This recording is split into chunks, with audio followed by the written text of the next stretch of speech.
कहा है सरजू राय फजू राय कोई मतलब है? अरे सरजू राय जो जैसा सीखा है वैसे ही ना बोलेगा। चलिए, हमको इस बारे में कुछ बोलना नहीं। सदन के अंदर नालायक शब्द का प्रयोग किया जाता है, और जब हम लोग कहते हैं कि इसकी जांच करें और नहीं सुनते हैं, संविधान की धज्जियां उड़ाई जाती है। इसलिए नालायक शब्द का प्रयोग किया गया, गलत नहीं है। तो देखिए, अंतिम दिन सत्र के जो है निकल चुके हैं पूर्व मुख्यमंत्री 5 महीने क्या कुछ कहना है यह देखिए। कार्यकाल रहा, उसमें हेमंत सोरेन की इच्छा अनुरूप काम नहीं हुआ। अगर वो रहते तो बहुत सारी नौकरियां हो जाती। आपने नौकरी देने का काम नहीं किया।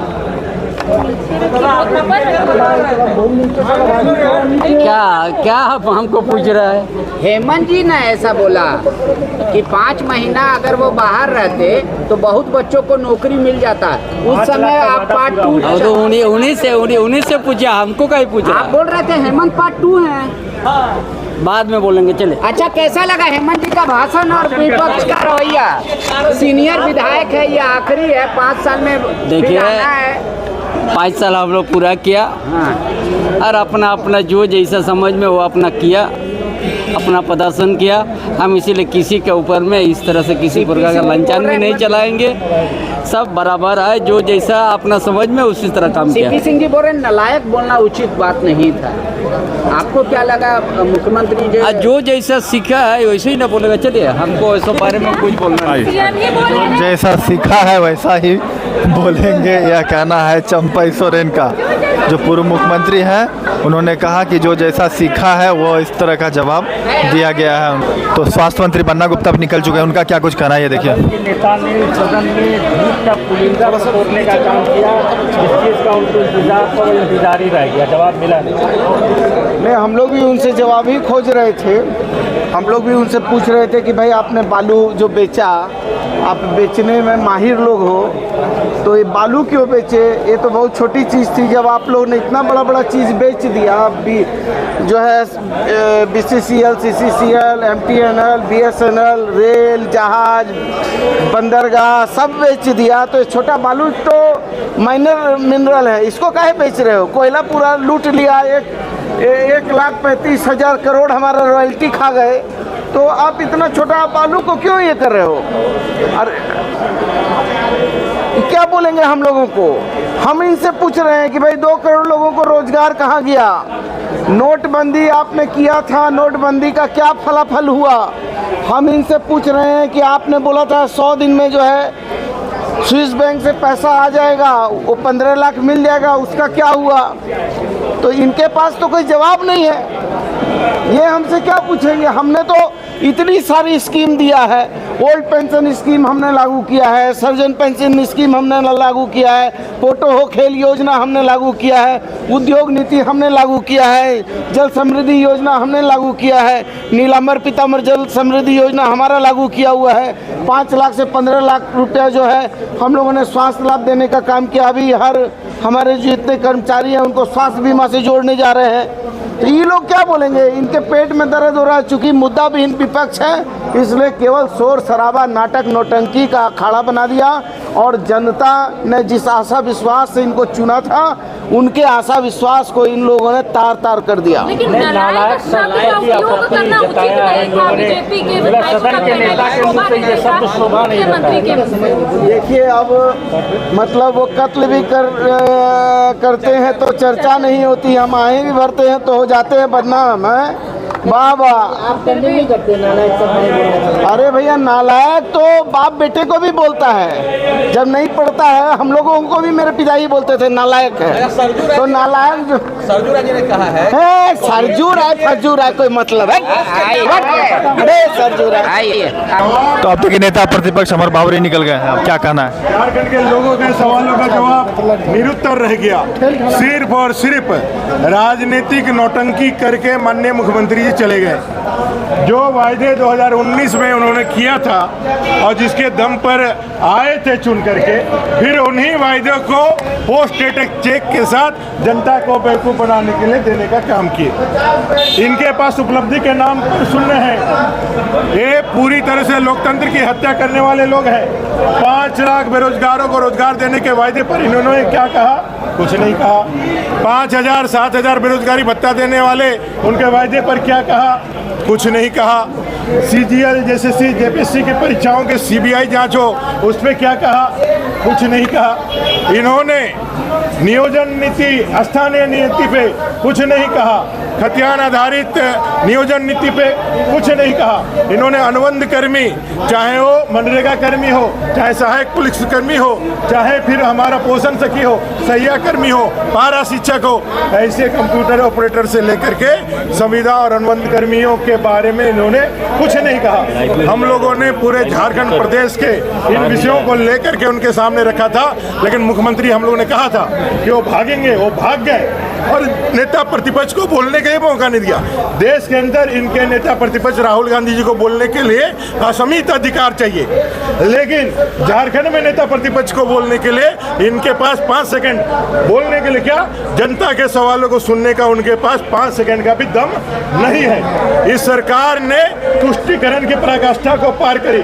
एक घुसपैठ बांग्लादेशी को जायज ठहराने के लिए ओपन मरांडी, दांदू हेम्ब्रम, इनकी ऊपर लाठीचार्ज और उनको मारने को जायज ठहराने के लिए ये कह रहे हैं कि भाई रांची, जमशेदपुर, बोकारो, धनबाद, यहाँ कैसे लोगों का जीवन बदल रहा है। बांग्लादेशी और झारखंडी भारतीय लोगों के अंतर इनको समझ में तुष्टीकरण के कारण नहीं आ रहा है। ये सरकार पूरी तरह से बौखलाहट में है, फेलियर है। सदन के अंदर नालायक शब्द का प्रयोग किया जाता है, और जब हम लोग कहते हैं कि इसकी जांच करें और नहीं सुनते हैं, संविधान की धज्जियां उड़ाई जाती है। जिस तरह से हमारे विधायकों को निलंबित किया गया जब सदन नहीं चल रहा था, उसके बाद भी उन्होंने सदाचार समिति को भेज दिया। जब हम लोगों ने पूछा किस आधार पर भेजा, तो उनके मुंह में दही जम गया। जब हम लोगों ने पूछा कि भाई आप बताएं किस नियम के आधार पर हम लोगों को निलंबित किया गया, उनके मुंह में दही जम गया। वो चाह रहे हैं, अपने मिथिलेश ठाकुर जो मंत्री हैं वो चिल्ला रहे हैं कि इनको बर्खास्त करो। बर्खास्त क्या, हमको फांसी में चढ़ा दो। लेकिन युवाओं के सवाल पर 5 लाख रोजगार आपने सदन के अंदर नहीं दिया कमिटमेंट करके, अब जाके जनता को जवाब देना होगा। 72,000 रुपये देने की बात की थी इन्होंने। 72,000 गुना 5 साल 3,60,000 होता है। 3,60,000 में आज 1,000 रुपया दे करके, और पहली बार विधानसभा के अंदर सरकारी जो योजना है उसको बाजारीकरण किया गया, सरकारीकरण किया गया, और यहाँ से उसको लॉन्च किया गया। ये नमाज कच्छ बनाया गया।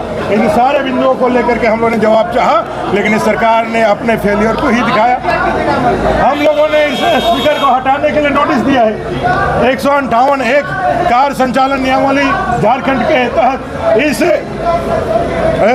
स्पीकर, जिसने 5 साल में संविधान और लोकतांत्रिक मर्यादाओं को तार-तार किया, इन्होंने एक एजेंट के रूप में, राजनीतिक दल के एजेंट के रूप में उनका झंडा लेकर के इस संविधान के अंदर सभापति के पद को कलंकित किया, झंडा लेकर के प्रचार किया। मान रहा है, हमारे को समाज मान रहा है, हमारे को जाति वाले लोग मान रहे हैं, हमारे को कर्मचारी लोग मान रहे हैं।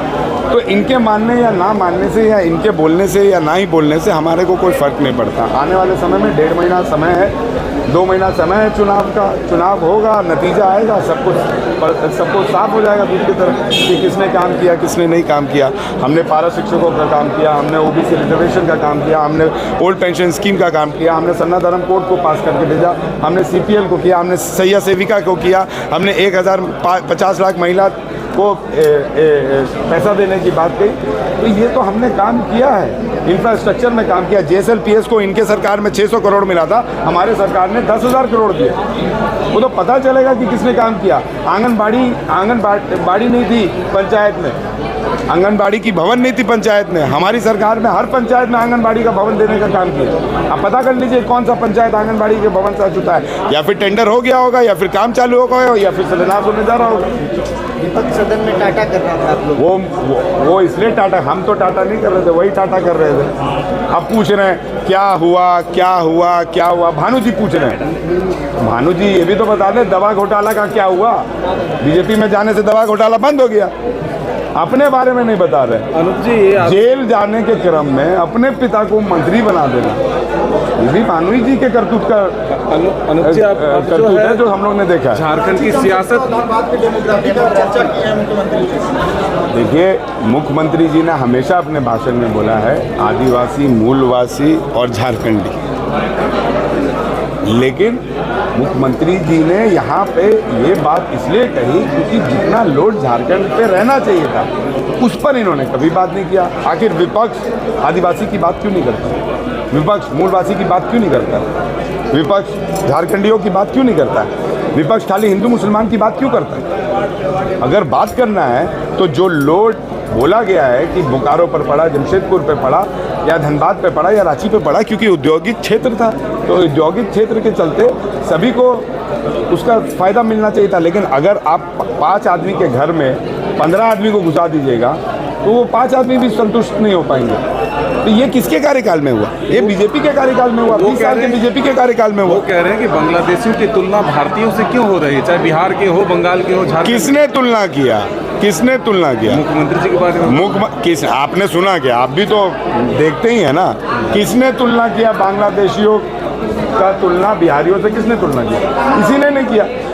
नेहा शिल्पी जी का जो कहना था, एक मिनट, नेहा शिल्पी जी का जो कहना था, उन्होंने अपने समाज अपने जाति के लिए उन्होंने चिंता जाहिर की।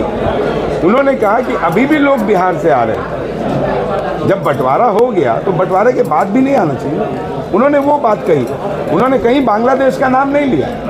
अब ज़बरदस्ती उसको मुद्दा बना रहे हैं, तो मुद्दा बनाना है तो मुद्दा तो बनाना है, तो असम में क्यों नहीं मुद्दा बना रहे हैं? क्योंकि सबसे नियरेस्ट बॉर्डर जो बांग्लादेश का है वो असम का है, और असम से मुख्यमंत्री स्वयं मान रहे हैं हेमंत बिश्व शर्मा कि बांग्लादेशी घुसपैठ हो रहा है, जिसका वीडियो हेमंत सोरेन जी ने ट्वीट में जारी किया है, फेसबुक में जारी किया है, उस पर जवाब दे।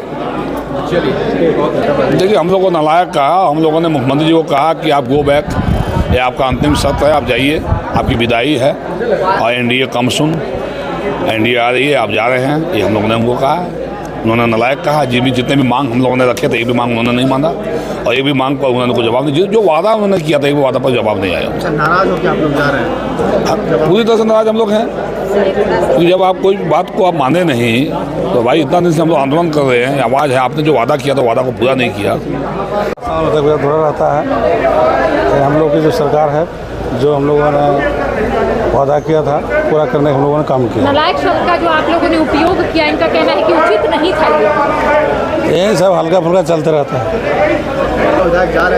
इसीलिए हम लोगों ने आज कहा ओके टाटा बाय बाय। अब ये सरकार जा रही है, अंतिम सत्र, अंतिम दिन, फेयरवेल का दिन, आज हम लोगों ने उनको विदाई देने का काम किया है, मुख्यमंत्री जी को विदाई देने। ज़्यादा देर तक बोल भी नहीं पाए। हाँ, चूंकि मुद्दा के बात वो बता नहीं रहे थे, जो क्वेश्चन हम लोगों ने खड़ा किया था उस पर वो बोल नहीं पा रहे थे।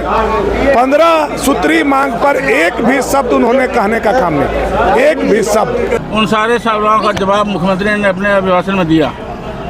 अब सवाल ये है कि वो अंतिम दिन इस तरह का हंगामा करते रहे, जब वो प्रश्न उठाते हैं तो सुनने की क्षमता भी होनी चाहिए। ये तो कह रहे कि झूठ बोल रहे थे सदन में सीएम। क्या झूठ बोल? झूठ तो एक तो पहला कि झूठ उनको सब इस्तेमाल नहीं करना है। दूसरी बात कि जब वो सदन के अंदर उनके ध्यान आकर्षण आए, उसमें शामिल नहीं हुए, गैर सरकारी संकल्प हुआ, उसका उन्होंने बहिष्कार किया, तो एक तरफ वो संसद की कार्रवाई का बहिष्कार करेंगे और दूसरी तरफ मुख्यमंत्री का जवाब अपेक्षित करेंगे, तो ये सरासर दोहरी नीति है।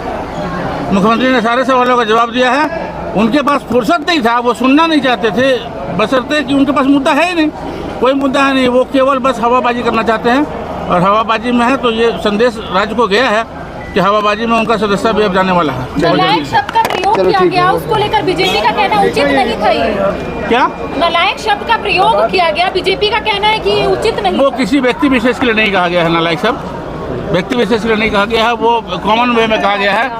जब कोई व्यक्ति काम करने में अक्षम होता है तो उसको नालायक कहा जाता है। जिस प्रकार से उनके पिछली सरकारों ने काम किया और वो जनहित में उतरा नहीं जमीन पर, तो इसलिए नालायक शब्द का प्रयोग किया गया, वो गलत नहीं है।